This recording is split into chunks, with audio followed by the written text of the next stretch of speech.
Today's guilty verdict forever brands R.Kelly as a predator who used his fame and fortune to prey on the young, the vulnerable, and the voiceless for his own sexual gratification. A predator who used his inner circle to ensnare underage girls and young men and women for decades in a sordid web of sex abuse, exploitation, and humiliation.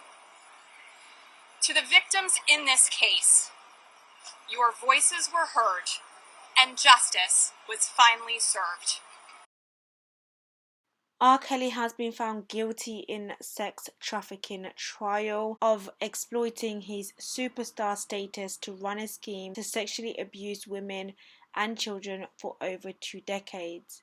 11 accusers, 9 women and 2 men, took the stand over the searing 6-week trial to describe sexual humiliation and violence at his hands. Now, I have been following this R. Kelly story since it first blew up, where they had the documentary, and I just don't even know what words I can put together to describe my thoughts regarding this.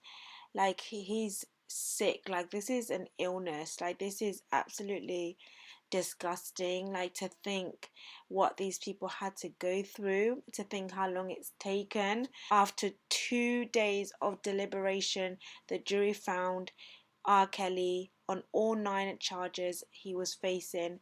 His sentencing is due on the 4th of May, and I believe he is facing life. He will be there for the rest of his life. He will be behind bars. The jury found R. Kelly to be the ringleader of a violent and coercive scheme that lured women, children, and men for him to sexually abuse. Along with 8 counts of sex trafficking, R. Kelly was found guilty of racketeering, a charge normally used against organized crime associations. That's mad. During the trial, prosecutors detailed how his managers, security guards, and other entourage members worked to assist him in his criminal enterprise.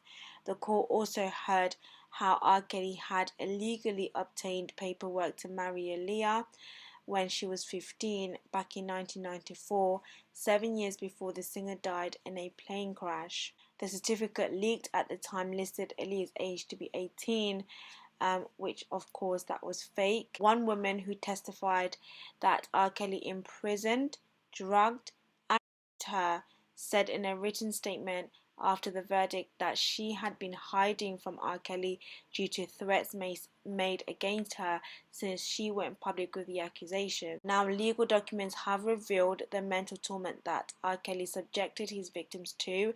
They were not allowed to eat or use the bathroom without his permission. He controlled what clothes they wore, what made them call him daddy, and all kind of things. It was all in the documentary. A lot of these things was revealed back then, but guys, he's going to be getting sentenced now, and this is like his whole life is just gone just like that. Like, it makes me sad to see someone's life basically ending up in hell. Like, it makes me sad that these victims have had to go through that. Like, the whole thing is it's scary, like, to think that somebody has such urge that they can't control. Like, to me, that's not normal. Like, that's not natural. Like, for you to not be able to have self-control to that level, for you to not be able to for you to be able to go in so deep that you do such things to people, like, that's, to me, that's demonic. Like, there's something that is just not right about that.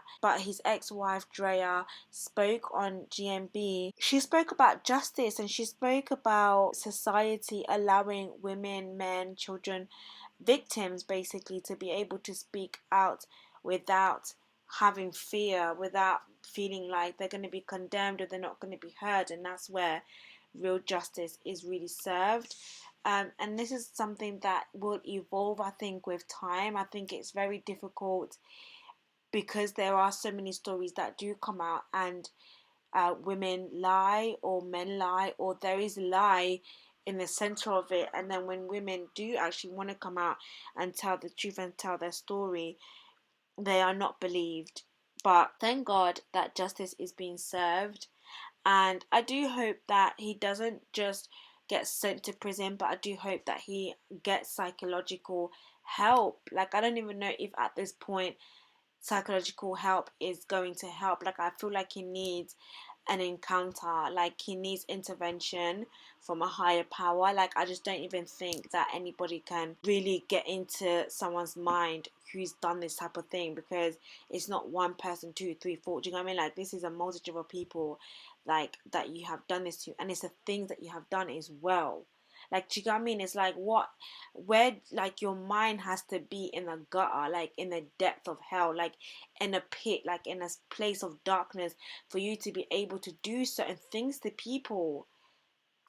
Anyways, yeah, it's crazy. It's madness. I can't even, like, I just can't. And the guy is still saying that he's innocent. His soul must be locked up somewhere. Like, he must be living in a daily torment, because how are you still gonna be like saying like, oh, you're still innocent and this and that, but there's evidence that you have done certain things, but you're not even showing any type of remorse, or you're not even, no, nothing. But yeah, guys, thank you for tuning in, and let me know your thoughts in the comment section, and I'll speak to you guys in my next video.